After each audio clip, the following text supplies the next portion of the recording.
প্রিয় ব্রাহ্মণবাড়িয়াবাসী,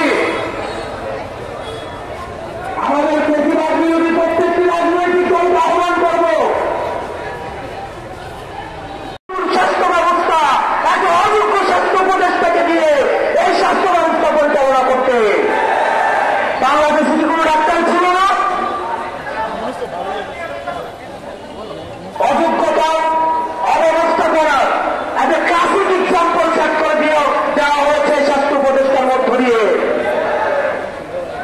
আমরা একটা ভালো শিক্ষা খাত চেয়েছিলাম, একটা ভালো নির্বাচন ব্যবস্থা চেয়েছিলাম, আমরা একটা রাষ্ট্র ব্যবস্থা চেয়েছিলাম। ব্রাহ্মণবাড়িয়াবাসী, আমরা কথা দিচ্ছি, আমরা যদি ঐক্যবদ্ধ থাকি তাহলে আমরা ইতিহাস করব। আমরা যে জালিমের শাসন রয়েছে সেই বিরুদ্ধে নিয়ে আমরা ইনসাফের শাসন ব্যবস্থা নিশ্চিত করব। সবার জন্য আমরা সমান অধিকার, ইনসাফ, ন্যায্যতা, দায় দরদের বাংলাদেশ আমরা গঠন করব। আপনারা সবাই ভালো থাকবেন, সুস্থ থাকবেন। আমার বাড়ি কুমিল্লা, এই ব্রাহ্মণবাড়িয়াতে আমাদের হৃদ্যপূর্ণ সম্পর্ক রয়েছে। আমাদের পারিবারিক ব্যবসা, আমাদের পারিবারিক বিভিন্ন ধরনের আত্মীয়, আমাদের নিজস্ব ব্যবসা এই ব্রাহ্মণবাড়িয়াতে রয়েছে। দীর্ঘ অনেক বছর ধরে ব্রাহ্মণবাড়িয়ার সাথে আমাদের যোগাযোগ আছে। আমরা একই সাথে কুমিল্লা ব্রাহ্মণবাড়িয়ার যে হৃদ্যপূর্ণ সম্পর্ক সেটিকে আরো সুসংগঠিত করার মধ্য দিয়ে আমরা একটা পুনর্গঠিত বাংলাদেশ গড়ার ক্ষেত্রে এই ব্রাহ্মণবাড়িয়াবাসী, বৃহত্তর কুমিল্লা অবশ্যই বৃহত্তর অবদান রাখবে। আপনারা সবাই ভালো থাকবেন। আমরা সবাই একসাথে এই মুহূর্তে বাংলাদেশে কোনো কিছু দরকার আছে, সবাই একসাথে এই মুহূর্তে বাংলাদেশে কিছু দরকার আছে, বিচার সংস্কারের দরকার আছে। আমি বলব বিচার সংস্কার এই মুহূর্তে দরকার। সবাই বলবেন বিচার এবং সংস্কার এই মুহূর্তে। এই ব্রাহ্মণবাড়িয়াবাসী যখন নেমে এসেছে, বিশ্বরোড যখন অবরোধ হয়ে গেছে, তখন ব্রাহ্মণবাড়িয়া সারা দেশকে অচল করে দিয়েছে। আমরা স্পষ্টভাবে বলছি, আমাদের সংগ্রাম শেষ হয় নাই। আমরা স্পষ্টভাবে বলছি, বাংলাদেশের জনগণকে, নাগরিকদেরকে তাদের ক্ষমতা বুঝিয়ে দিতে এবং নাগরিকদের অধিকার ফিরিয়ে দিতে আমাদের রাজনীতি চলমান থাকবে। জনগণের নিরাপত্তার স্বার্থে, দেশের স্বার্থে আমরা আরো একবার যদি রাস্তায় নেমে আসতে হয়, নাহিদ ইসলাম, সার্জিস হোসেন, হাসনাত আব্দুল্লাহ, আক্তার হোসেন, সার্জিস আলমের নেতৃত্বে কারা কারা রাস্তায় নামতে প্রস্তুত আছেন? ইনকিলাব জিন্দাবাদ। সংগ্রামে উপস্থিতি, দেশ যখনই সংকটে পড়েছে, ব্রাহ্মণবাড়িয়াবাসী শহীদ হয়ে তাদের নজরানা পেশ করেছে।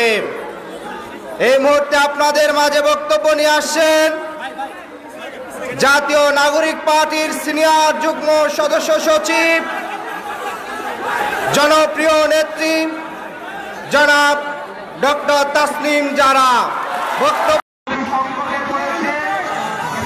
ব্রাহ্মণবাড়িয়াবাসী শহীদ হয়ে তাদের নজরানা পেশ করেছে। এই মুহূর্তে আপনাদের মাঝে বক্তব্য নিয়ে আসছেন জাতীয় নাগরিক পার্টির সিনিয়র যুগ্ম সদস্য সচিব, জনপ্রিয় নেত্রী জনাব ডক্টর তাসনিম জারা।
প্লিজ